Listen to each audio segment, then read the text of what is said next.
Hello, YouTube. It's me, John Avenger, once again, and welcome to another review of movies, belated movies I saw that I'm seeing now in 2022. This is a 1985 movie that I finally saw on streaming. I recorded it on my cable, and it's a Ron Howard movie that a lot of people forgot about, and it does have a sequel, but I'll see the sequel later this month or in February, and that is the 1985 fantasy sci-fi drama, because it's not really they call it a comedy, but it's not. It's a dramedy. Cocoon. Yes, I would recommend this movie. If you've never seen this movie, a lot of millennials don't know this movie. It's worth your time if you can watch it. I know there's not a lot of places you can stream it, except B Flix and maybe on your cable. But this is a film that came out in 1985, starring Don Amici. A lot of actors in this movie have passed away. So you have Don Amici, Wilford Brimley, Hugh Cronin, Brian Dennehy. He plays one of the aliens. Jack Guilford, Steve Guttenberg, Maureen Stapleton, Jessica Tandy, Gwen Verdon, Herta Ware, Tanny Welch, and Linda Harrison from the Planet of the Apes movies. And it's a beautiful movie. Like, this movie is heartfelt, it's touching, it's beautiful to look at. The effects are absolutely delicious. They're glorious. The way the aliens come out, their skin, they could rip their skin off like Scarlett Johansson did in that movie that she's an alien. It looks just as good as that, and it looks great. Like, they glowing yellow and they can fly, and they're not hostile aliens like in Independence Day. This movie feels more like Close Encounters than Independence Day. This is not an alien invasion movie, so if you think I'm recommending a movie like Independence Day, this is not Independence Day. It's more slow building, and you don't see an alien until, Steve Guttenberg, they get on his boat, and he flirts with a girl named Kitty, and then she goes into the bathroom, strips naked, and then sheds her skin off. And he's like, oh my God, oh my God, oh my God. I'm like, yeah, that would be my reaction too. There are problems, though. This movie is a little bit long. It's not 2.5 hours, but it's at an hour 57 minutes. I think there were like 2 subplots you could have cut out of this movie, just to make the pacing go a little quicker. The acting's really good. I love the actors in this movie. A lot of these actors we no longer have.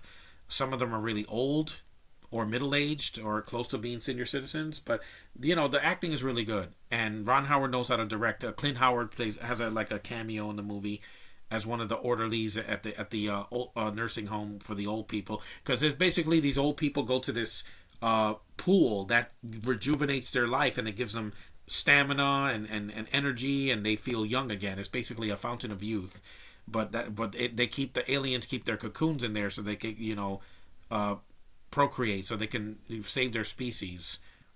It's a little bit of E.T. and, like I said, Close Encounters, and like I said, it's a very good looking film. The film cost $17 million, $17.5 million, and made $85 million. That's a huge hit for back then. Now, how come movies have a hard time telling a good story that have a budget this low? It's rare now. The film mostly received positive reactions. Yeah, it says Mr. Howard brings a real sweetness to his subject, as does the film's fine cast of veteran stars. He also has given Cocoon the bright, expansive look of a hot weather hit. Yeah. And it's really well done.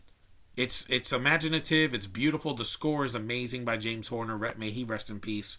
The film got a 77% on Rotten Tomatoes. Though it'd be too sentimental for some, yeah, there's only one death in the movie, mainly of human character, and it's some old lady named Rose. But she was old, so there was nothing you can do.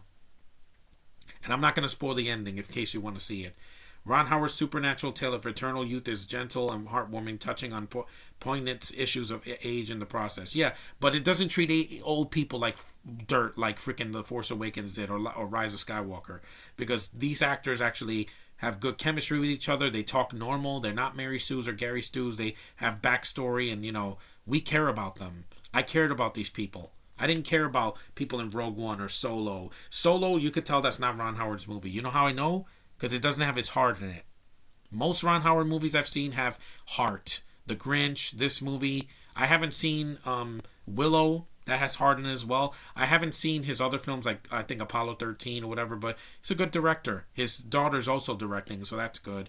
And like I said, the only problem I have is the running time is a little bit slow. It takes a while for the aliens to show up, but when they do, it's a breathtaking experience. And if you've never seen it, look it up. It's called Cocoon from 1985. So if you're willing to see it, go watch it. It's worth your time. It's a lot better than half of the sci-fi movies that came out last year in 2020.